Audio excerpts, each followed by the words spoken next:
Hi moms, ഞാനിതാ വീണ്ടും എത്തിയിരിക്കുന്ന പുതിയൊരു റെസിപ്പിയുമായിട്ട്. ഇന്ന് നമ്മൾ ചെയ്യാൻ പോകുന്ന റവ കൊണ്ടുള്ള എളുപ്പത്തിൽ തയ്യാറാക്കാൻ പറ്റിയ ഒരു സ്നാക്ക് ഐറ്റമാണ്. അപ്പോൾ നമ്മൾ ഇതിന് എന്തൊക്കെയാണ് വേണ്ടതെന്ന് നോക്കാം. 1 കപ്പ് റവ, 1 കപ്പ് തൈര്. റവ എത്ര എടുക്കുന്നോ അതിൻ്റെ ഈക്വൽ അളവിൽ തന്നെ തൈരും എടുക്കണം. 2 ടേബിൾ സ്പൂൺ വെള്ളം.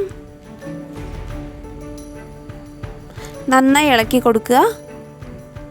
നന്നായി ഇളക്കി കൊടുത്ത ശേഷം ഒരു 10 മിനിറ്റ് മൂടി വയ്ക്കുക. ഒരു പാനിൽ എണ്ണ ചൂടാക്കി 1/4 ടീസ്പൂൺ കടുക്, 1/4 ടീസ്പൂൺ ജീരകം എന്നിവ ചേർക്കുക.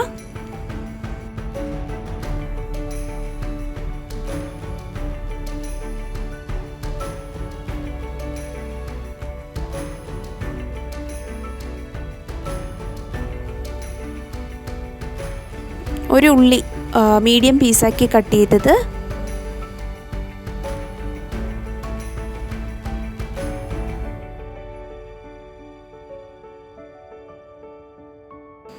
രണ്ട് പച്ചമുളക് ചെറുതായി മുറിച്ചത്, മുളക് പൊടി, മഞ്ഞൾപ്പൊടി ആവശ്യത്തിന്, നന്നായി ഇളക്കി കൊടുക്കുക. ഉപ്പ് ആവശ്യത്തിന്.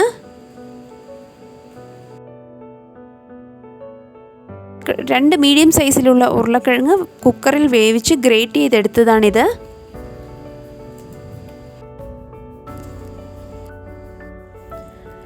നമ്മൾ മൂടി വെച്ച റവ എടുത്ത് വീണ്ടും ഇളക്കി കൊടുക്കുക. ഒരു 2 ടേബിൾ സ്പൂൺ വെള്ളം വീണ്ടും ഒഴിക്കുക. കുറച്ചൊന്ന് ലൂസാവാൻ വേണ്ടിയിട്ടാണ്. ഉപ്പ് ആവശ്യത്തിന്. Baking soda 1/2 teaspoon.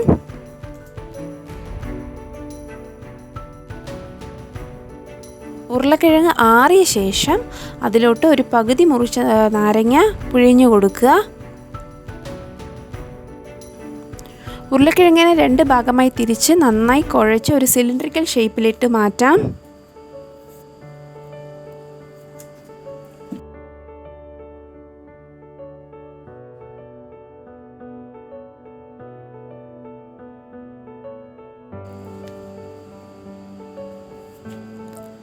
ഗ്ലാസ്സിൽ കുറച്ച് എണ്ണയെടുത്ത് നന്നായി എല്ലാവിടെയും തേച്ച് കൊടുക്കുക.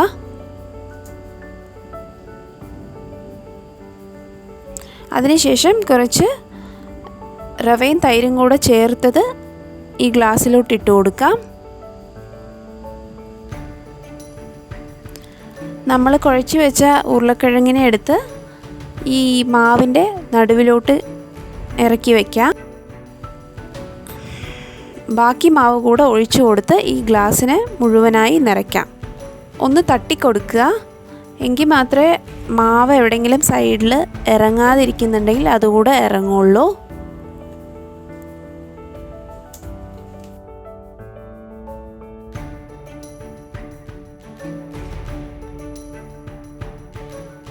ഗ്ലാസ് ഇറക്കി വയ്ക്കാൻ പാകത്തിലുള്ള ഒരു ഹൈറ്റിലുള്ളൊരു പാത്രത്തിൽ വെള്ളം എടുത്ത് തിളപ്പിക്കുക. ഒരു സ്റ്റാൻഡ് ഇറക്കി വയ്ക്കാം.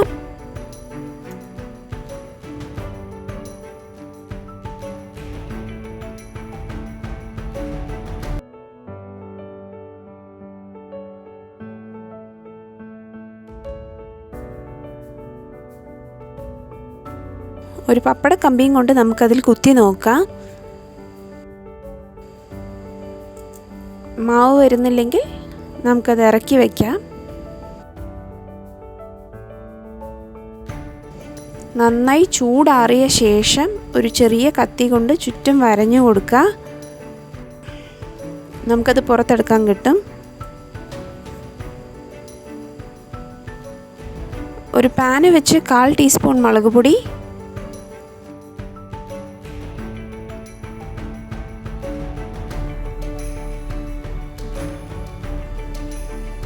1/4 ടീസ്പൂൺ മഞ്ഞൾപ്പൊടി ചേർത്ത് നന്നായി ഇളക്കി കൊടുക്കുക.